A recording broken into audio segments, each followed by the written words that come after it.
Saya Ilma Pratiwi, Anda ada di mata kuliah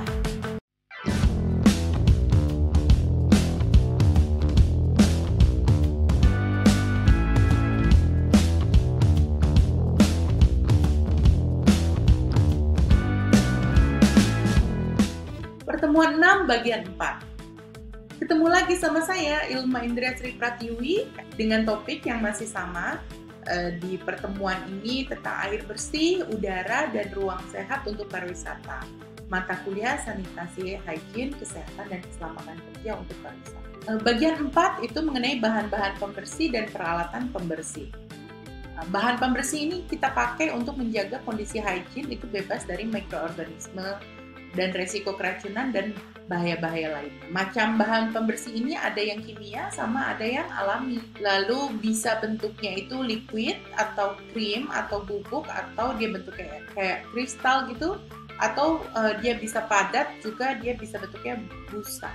Kalau fungsinya itu ada yang fungsinya itu sebagai cleansers, ada yang fungsinya itu sebagai disinfektan, sama yang sifatnya preventif. Kalau yang cleaner ini sifatnya dia untuk bahan pembersih biasa ya gitu.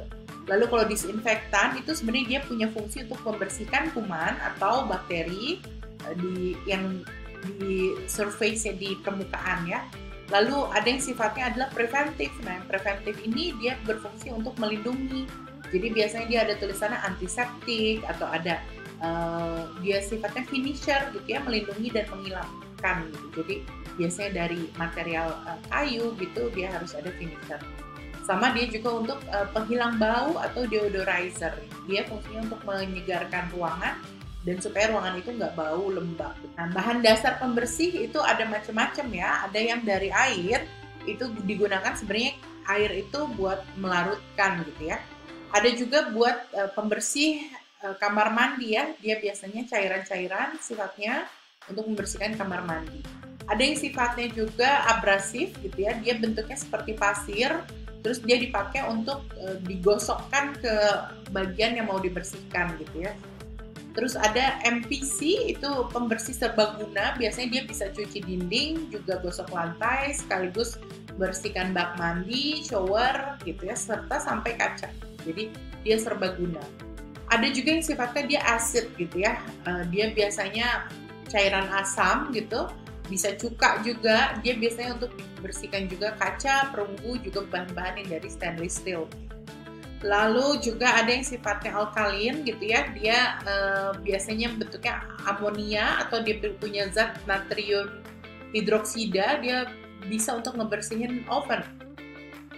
Lalu ada juga yang namanya degreaser gitu ya. Degreaser ini fungsinya untuk menghilangkan lemak-lemak membandel gitu ya pada permukaan benda gitu. Lalu ada juga yang namanya dulcimer, itu dia untuk membersihkan kandungan mineral dan biasanya ada kerak-kerak gitu ya di alat-alat masak, itu juga dibersihkan. Lalu ada deodorizer, itu sebenarnya penyegar ruangan untuk mengurangi bau tak sedap. Ada juga disinfektan, dia fungsinya untuk membunuh bakteri, jamur atau lumut gitu. Ada juga screen chemicals, dia untuk membersihkan kaca tanpa ada bekas gitu ya di kaca. Juga ada yang namanya metal cleaners, dia juga punya fungsi sedikit untuk menghilangkan karat begitu ya, dan juga dia memberikan lapisan pelindung supaya barang itu tidak berkarat. Nah, ini bahan-bahan pembersih alami ya, salah satunya misalnya air lemon dan garam, dia bisa dipakai untuk bersihkan kerak gitu. Lalu cuka itu bisa juga membersihkan kaca, terus noda-noda membandel hampir di macam-macam permukaan. Minyak goreng juga biasa dipakai gitu ya untuk membersihkan, misalnya ada bekas-bekas cat gitu, dia bisa juga pakai minyak gitu ya membersihkannya. Dia juga bisa dipakai untuk membersihkan furniture gitu ya, kayu, rotan, dan wajan gitu. Jadi justru dia bersihnya pakai minyak supaya lemak-lemaknya ikut keangkat, ataupun ada sisa-sisa material yang mengandung memang ada bahan dasar minyaknya keangkat juga.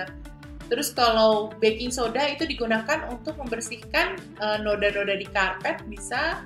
Kita juga kadang-kadang bisa bersihkan pakai pasta gigi ya. Biasanya untuk peralatan-peralatan sepuhan yang agak kusam, kotor gitu ya, dia pakai pasta gigi biasanya jadi mengkilat lagi. Lalu kita pakai air teh yang pekat juga sebenarnya bisa, karena dia antioksidan tinggi, dia juga bisa membersihkan besi-besi berkarat gitu. Lalu gliserin kita pakai juga untuk bersihkan sisa-sisa lilin yang mungkin menempel di meja atau di furniture gitu ya. Biasanya bisa membersihkan. Soda kita pakai untuk bercak-bercak karat pada barang stainless steel gitu ya, juga bisa dibersihkan pakai soda. Nah, cara-cara menggunakan bahan pembersih selalu ingat untuk baca label dan ikuti petunjuk ya, gitu ya. Terus pastikan kemasan itu tidak bocor atau rusak. Terus kemasannya itu juga benar, karena mungkin aja isinya apa gitu ya, wadahnya apa, isinya apa gitu. Terus gunakan alat pelindung, glove minimal, atau biasanya pakai kacamata pelindung begitu, karena zat-zat kimia itu dia pada saat dibuka pasti mengeluarkan gas begitu, itu bisa merusak mata juga. Terus kita juga harus jangan mencampur bahan kimia ya, jadi misalnya terutama misalnya wadah-wadah yang kosong terus kita isi dengan produk yang berbeda, itu juga bisa menimbulkan reaksi kimia dan akhirnya bisa menjadi toksik gitu ya, jadi bahaya buat kitanya. Jadi jangan dicampur bahan kimia. Terus bahan pembersih mengandung amonia itu nggak boleh sama sekali dicampur dengan yang mengandung klorin, kalau nggak dia juga akan menimbulkan gas. Terus bahan pembersih serbaguna biasanya juga dia sifatnya kental dan bisa dilarutkan, dan kekentalannya itu juga sebenarnya akan berdampak kalau dilarutkan berapa persen, itu fungsinya apa, dilarutkan berapa persen, fungsinya apa gitu. Jadi ada penggunaannya bisa beda-beda. Bahan abrasif itu kita bisa gunakan dengan aman buat stainless steel, ubin, dan peralatan keramik ya. Terus hindari juga kita pakai pelapis bahan kimia pada permukaan keramik karena berbahaya. Nah, terus kita juga kalau misalnya nanti kita bekerja di hotel begitu ya, kita juga akan menyimpan bahan-bahan pembersih itu dan kalau bisa memang ada pengaturannya begitu. Jadi kelompokkanlah menurut jenis-jenisnya, terus tempatkan di tempat yang ditentukan, tutup juga dengan benar gitu ya, jangan sampai terjadi penguapan dan kebocoran. Terus kalau nggak dia tersenggol, jatuh terus jadi tumpah kemana-mana gitu ya. Lalu beri nama setiap wadah itu sama bahan di dalamnya, jangan sampai kita ketukar-tukar gitu. Terus sangat-sangat perhatikan petunjuk tertentu, misalnya jangan taruh dekat api, terus jangan dibalik, simpan di tempat yang teduh atau tutup yang rapat. Jadi itu semua harus diikuti. Nah, ini adalah peralatan pembersih. Tadi kan kita mengenal tentang zat-zat untuk membersihkan ya. Sekarang peralatan pembersih itu adalah alat-alat yang berfungsi untuk membersihkan atau menghilangkan noda pada komponen benda datar, bisa benda tegak atau dinding, benda yang ada teksturnya, bisa juga celah-celah gitu. Jadi macam-macam peralatan itu fungsinya beda-beda. Ini peralatan pembersih manual, itu terdiri dari sapu dan sikat, kontainer atau wadah sampahnya gitu ya, dan linen atau kain lapnya gitu. Sapu dan sikat itu untuk mengangkat kotoran, sampah dan debu. Bahannya bisa sintetis, juga bisa dari tumbuhan gitu ya, ijuk gitu. Juga bisa juga dari kawat ya, ada sikat kawat gitu ya buat pembersih-pembersih tertentu. Lalu ada dari kontainer gitu ya, atau dustbin kalau misalnya di luar negeri namanya. Dia untuk menampung sampahnya kalau udah dibersih-bersih gitu ya. Dia menggunakan sapu atau sikat.